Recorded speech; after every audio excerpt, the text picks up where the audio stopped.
This will be one of the most difficult episodes I have done so far. Welcome to HBRV Lifestyle, the podcast. I am the host, the Honey Badger, here to give it to you straight and transparent about the RV business, as well as other things. Lots to get to today. Tons of information to get to you. But I'm going to start with the most difficult thing for me to talk about. And I'm sorry if I'm a little different. I'm a little shaken up still. Pete Liegl has passed away.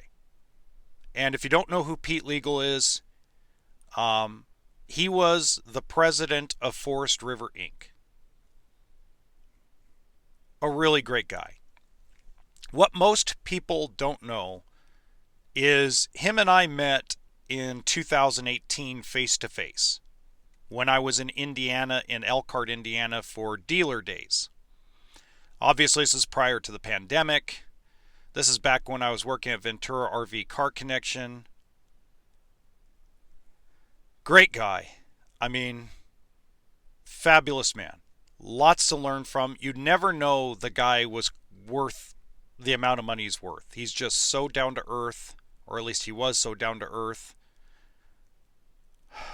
And then I got a phone call from him a few months ago. And he didn't sound too good, but he also told me he wasn't feeling good, but he wanted to talk to me anyway. I'm sorry. Give me a sec. And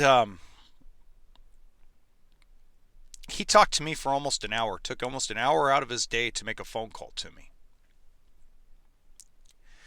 And I thought he was mad at me. I thought he was going to be mad at me about this podcast because, I mean, let's face it. I give every manufacturer a lot of crap and a lot of credit on here. You know, I give Grand Design crap, but I also give them credit when they do something right. I give Brinkley crap, but I also give them props when they deserve props. I give Forest River and Keystone. I'm fair across the board with everybody. And let's just say on the podcast, I've called him out a few times. I called Pete out a couple times on the podcast over the years. And I thought, oh my God, this man's going to be so mad at me. This is going to turn into a rotten conversation.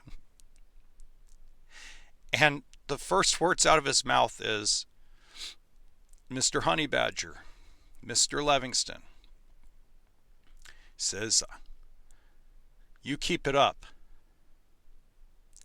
Don't stop.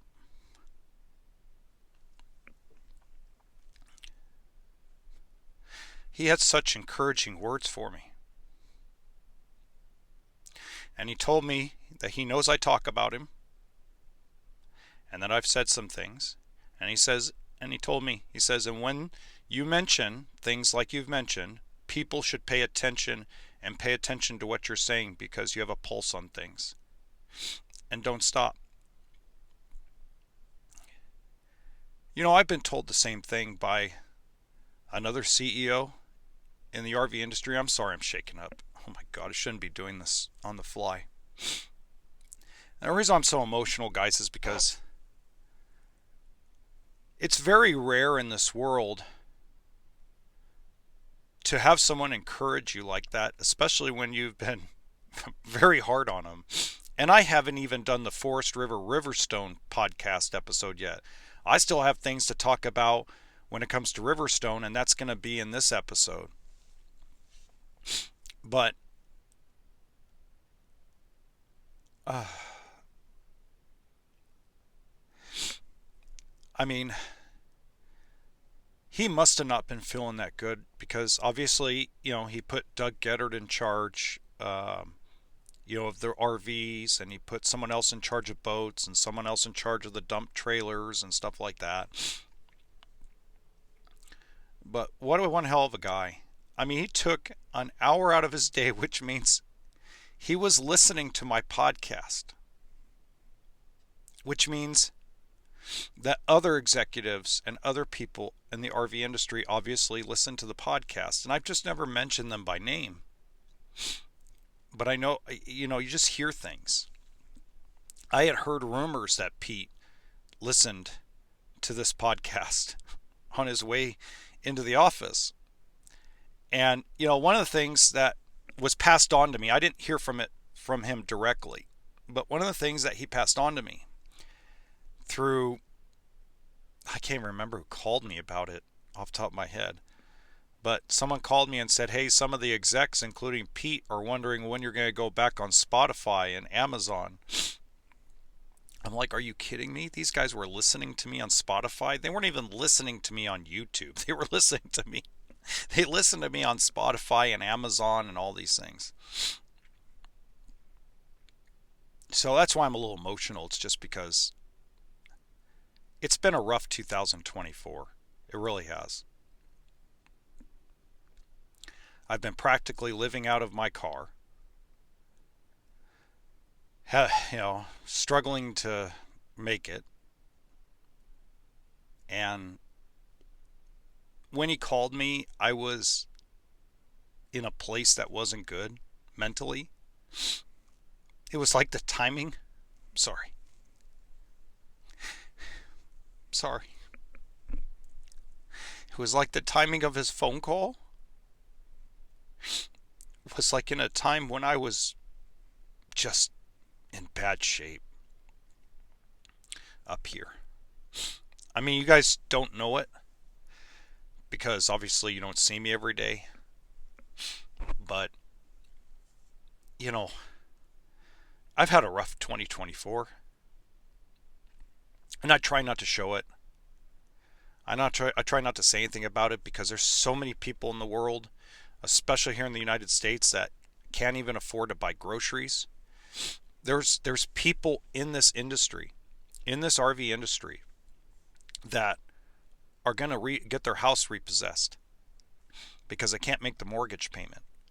People I've known for over a decade are losing their homes or on the verge of losing their homes. That they have to make a choice between making their mortgage payment or buying groceries for their kids.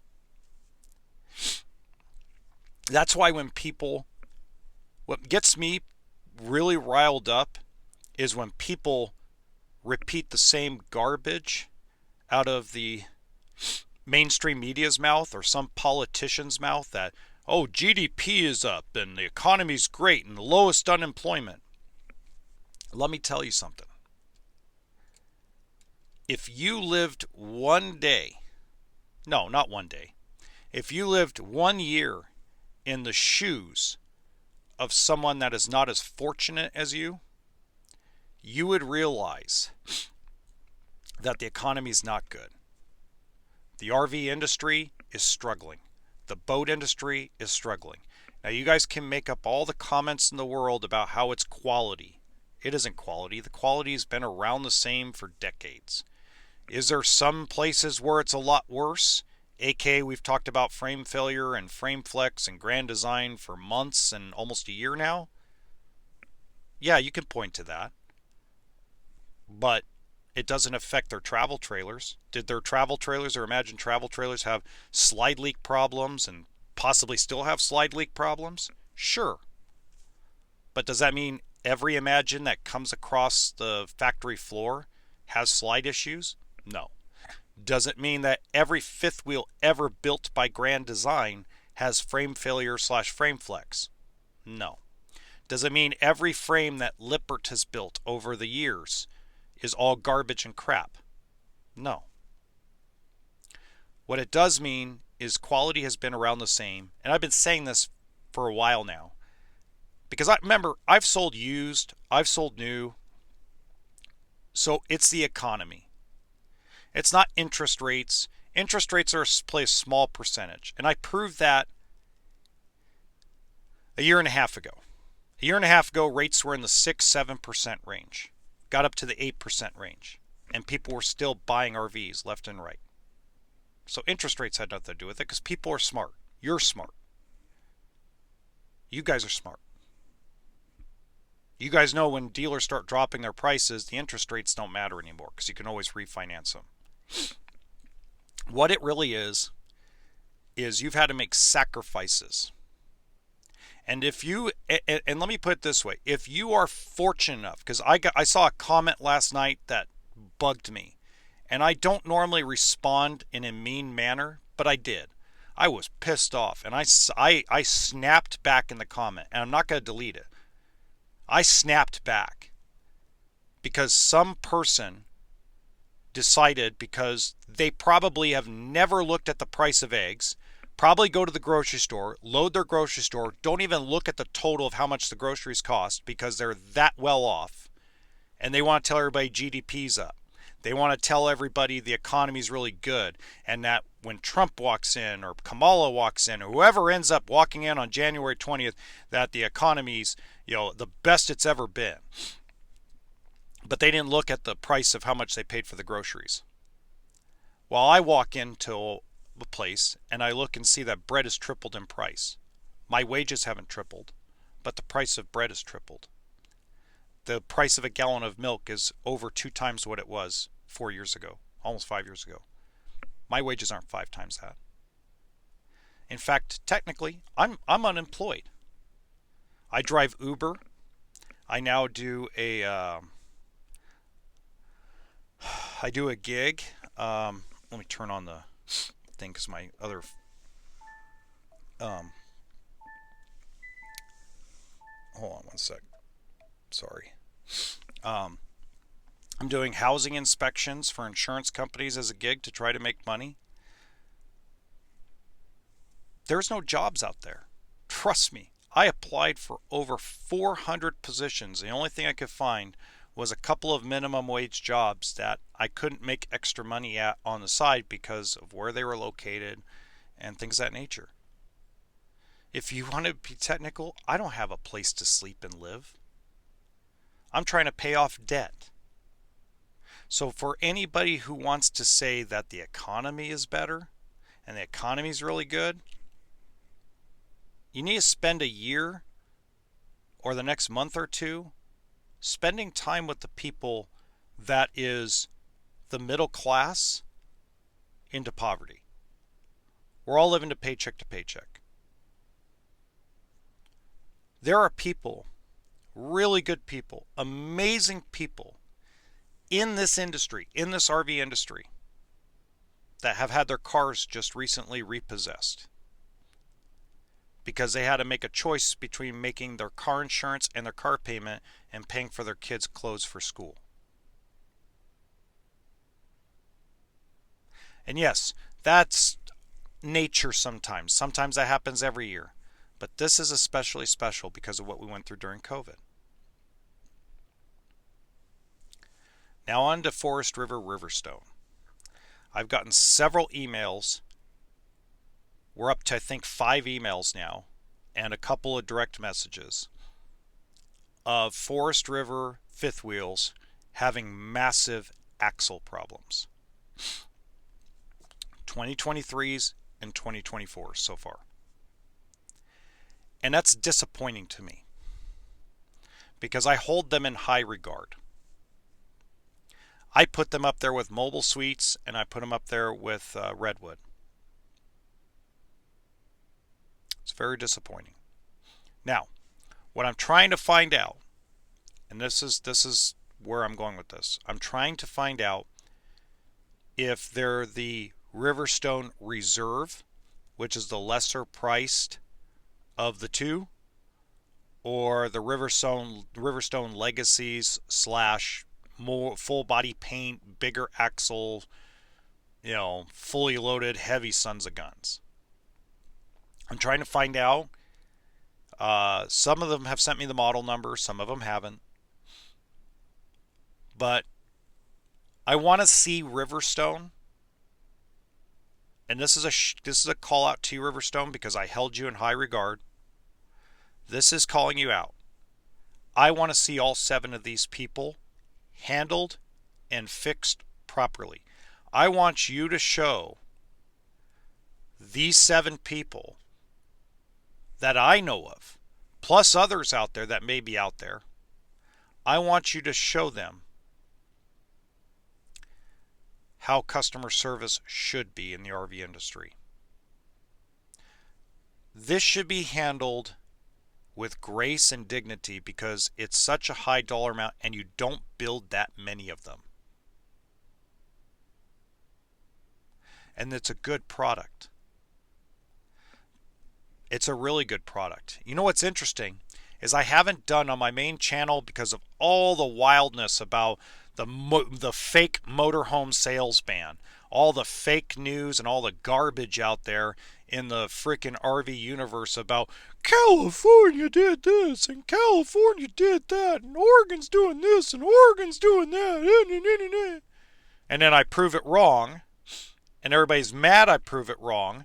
And then they start telling me, well, you know, if this and this and this, I'm like, look,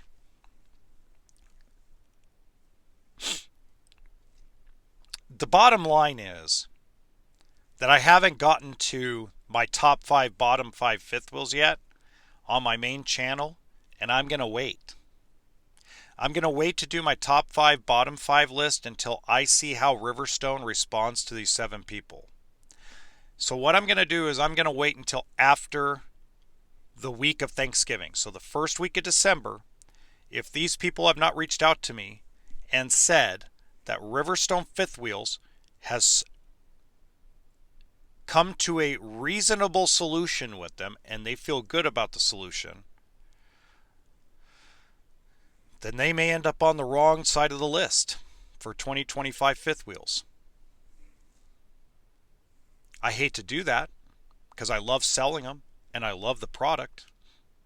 But then again, I got to look at all the aspects. See, that's the difference between me and the Armageddon YouTubers and the Sunshine and Rainbows YouTubers.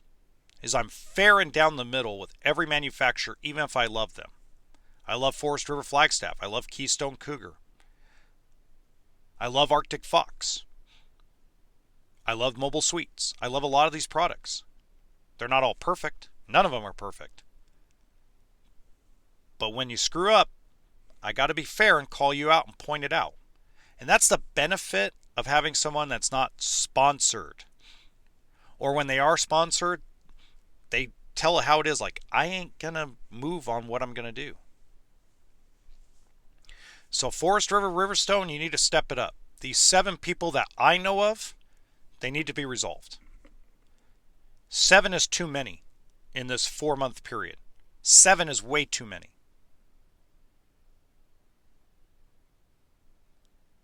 And they're not frame problems, guys. It seems to boil down, and I could be wrong. But the way I read all the emails and DMs, this comes down to an axle issue. Get it fixed. Get these people handled. Because it's the right thing to do. Moving on.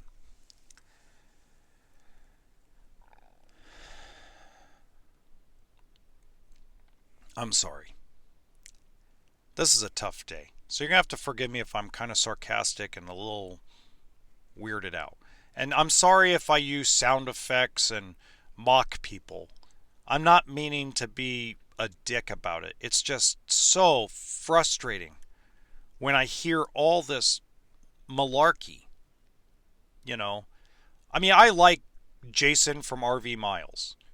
I think for the most part, he does the best job out of all the sponsored YouTubers. Best job of being down the middle. It seems like everybody else is chasing views. And now there may be some exceptions, guys. I can't think of exceptions off the top of my head because I'm in a bad place mentally right now. But off the top of my head, the first and only name that pops up in my head is Jason from RV Miles. That's it. Everybody else that's a brand ambassador or an RV YouTuber that doesn't work in the industry or that does work in the industry, it just seems to me that everybody jumped on the bandwagon and decided to copy each other's thumbnails, copy each other's titles, start coming up with complete fabrications, twisting everything without contacting the state governments and finding out whether it's true or not. 1 week is all it took me, by the way. 1 week to get answers from every state, including the California Air Resource Board. Crazy.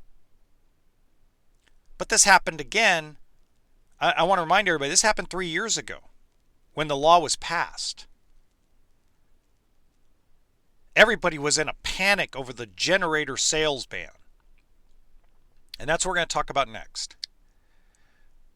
So that's going to get adopted eventually by a lot of states. It's already been adopted, I think, by Virginia and a couple other states and counties, if I remember right. Don't quote me on that today.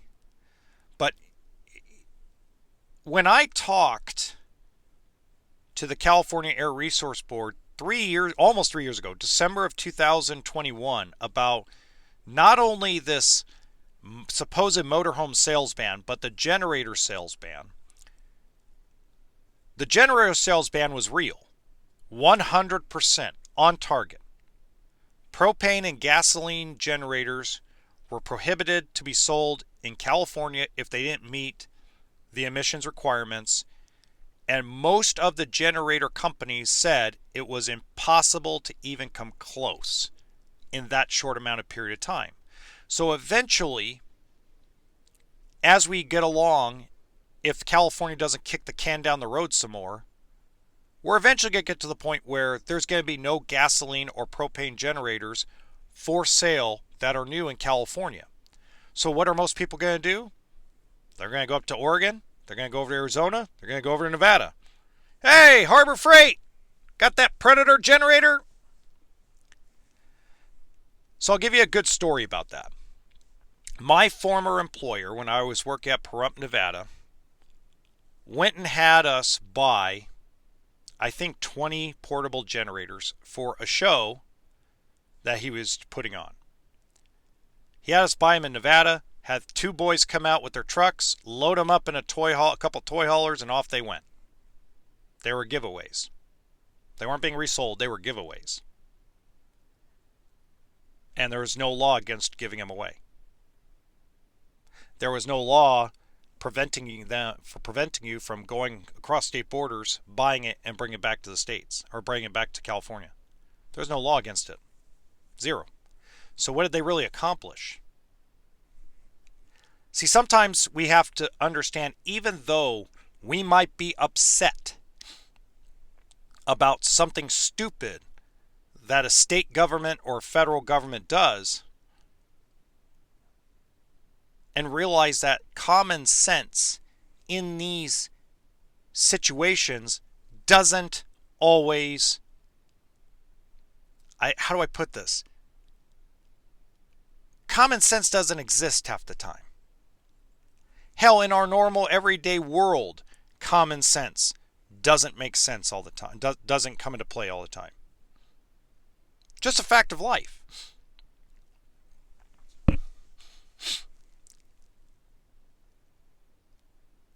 And it's just like RV YouTubers that keep recycling the same information year after year after year after year.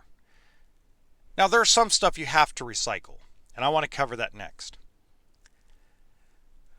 Recycling finance videos is a good idea. I do one every year now because I always add the updates. And I try to update the video so it's a little more modern, because the one I did 3.5 years ago looks like crap. It still gets views every month, but it looks like crap. I didn't know what I was doing. So every year, except for 2022, I do a quick video on the basics of an RV loan, and I add in anything that was updated for this year. So like I'm going to do 2025 coming up next month. Bad credit RV loans haven't changed very much. So I'm simply going to change the title on the older video to reflect 2025 because nothing changed. So there's no need to make another video. Right? Some things have changed in the basics of good credit loans. Very little. And so that's worth making another video on. But to constantly recycle the same crap over and over and over again is not beneficial to the RV community. I was guilty of it. I am not immune to this. For 4 months straight, all I talked about every day was frame failure, frame flex, and it did nothing for the community. It got a bunch of people pissed off. It got a bunch of people happy. It got a bunch of people screaming out loud that something, something, something, and got a group of people together that are trying to fight to have a recall done. Okay, so some good came out of it, but it was like beating a dead horse every day. And I know there's a couple of YouTubers out there that want to kick my ass. They want to come over and punch me and kick my ass and put me in the hospital. And I've gotten all kinds of threatening crap. I mean, all I have to say to anybody that wants to threaten me, first of all, you can't kick me any further down than I already am. My car got screwed up by Jiffy Lube. I've had no place to live for the last 4 months. I'm trying to pay off my debt. I'm trying to make sure that my kids have clothes on their back and food in their bellies and shelter. And I work 16 to 17 hours a day doing gig work, the podcast, the channel, and everything else. I don't want you to feel sorry for me. Don't feel sorry for me. Okay? I put myself in this position by chasing a dream job. Okay? I put myself in this position because I wanted to chase something bigger than myself. And I failed at it. And there's several reasons why I failed at it. Okay? I don't blame anybody but myself. I failed at a dealership in Pahrump, Nevada. That's my failure. Nobody else's. Overall, that's my failure that store is closed. It's my fault why that store is closed. It's my fault why I've gotten in the situation I'm in. And most people have asked me, well, why don't you just go back to Oregon? I'd love to if there was work up there. But there's no work up there. There isn't work that will help pay off my debt. Why don't I file bankruptcy? That's the other question I keep getting all the time. Why don't you just file bankruptcy? Okay, I filed bankruptcy. Now I ruined my credit for 10 years. I got no chance of growing the YouTube channel, the podcast, or creating a media company for the RV industry. Because that's my goal. If I go belly up and throw up the white flag, for at least 2 years, I'm in the same position I am right now. So I might as well pay off the debt, because it'll be faster for me to pay off the debt. It'll be faster for me to store the car and hopefully, my God, hopefully get enough money put together to put a new motor in it, because I'm not going to win a court case against these guys, because the next available court case is like March or April against Jiffy Lube. So there's a lot of realities that most people don't understand, that are rich or very well off or know how to make money by chasing accidents or chasing, bad crap in the world. I'm not, that's why I say the people in the news media, the people in like CNN, Fox News, MSNBC, they don't know what it's like to be a normal person.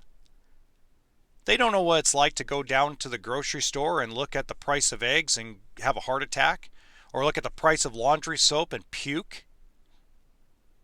Now, Stephen A. Smith at ESPN understands it because he goes to the grocery store and looks at the prices. But are you kidding me? Sean Hannity? No.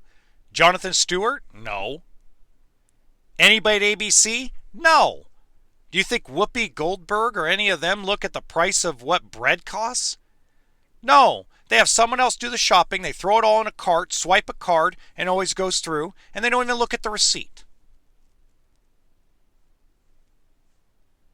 While us normal people go look at the price of gas, look at the price of electricity, look at the price of everything, and go, holy crap. And that's the final thing I want to talk about, is that's one of our biggest problems in the RV industry. And I was talking to a few people over the phone about this. The biggest problem with our RV industry is not just quality. Bad quality has been around forever. Hasn't gone away.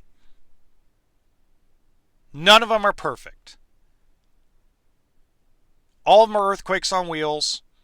Hopefully one day, when technology's better and cheaper, maybe they can make the earthquake a little bit better. But that doesn't mean the problems will stop. That's why I always say RV stands for a toolkit and sense of humor. Okay? Our biggest problem in the RV industry today is we're missing that family of 4, family of 5 buyer. The people that have 3 kids, 4 kids, they come in to get a bunkhouse that has a big super slide. They're that $250 to $350 a month buyer. They go out 4, 5, 6 times a year on the weekends, get the kids away from the tablets, get the kids away from the cell phones. That buyer has been gone since August of 2022. It's been more than 2 years since that buyer has been in the market actively buying a new travel trailer, new Class C motorhome. And it's because they've been priced out of it, or the more common is they're more worried about paying their bills right now. They're more worried about making sure their kid has a full belly and school supplies. They're more worried about putting gasoline in their car. So their idea of vacation changed from let's go camping in an RV at a national park to let's go to our local mountains or our local beach with a tent. When will they come back? They will come back when prices go down. Not just in the RV industry. I'm not talking about the RV industry. I'm talking about prices overall. When their electric bill is half of what it is today. When their mortgage rates are back down to some kind of normal. When rent comes back down to some kind of normalcy. When you go to the grocery store and you're no longer spending $600 on the basics. When the $600 includes some special stuff because you're going to have a celebration of some sort. Maybe it's a kid's birthday or maybe it's an anniversary and you get to have that. Instead of going and buying $2 chuck, you actually get to have that $20 bottle of wine. Our economy, our gross domestic product, has been super inflated by credit card debt. Go look it up yourself. The credit card debt in the United States of America is the highest total it's ever been. Now, there's way more people in the United States than there was, 5, 6 years ago. Okay, here's my argument back. There's more credit card debt per person, per adult, than there's ever been. Debt consolidation companies have an increase in inquiries from people because they're trying to get their credit cards paid down to zero so they can reuse them again so that way they can pay for food. We're in a sad situation. And if you don't have to worry about the price of groceries, good for you. Congratulations. But don't speak for people that can't. That's all I ever ask. Until next time, remember, RV stands for toolkit and sense of humor.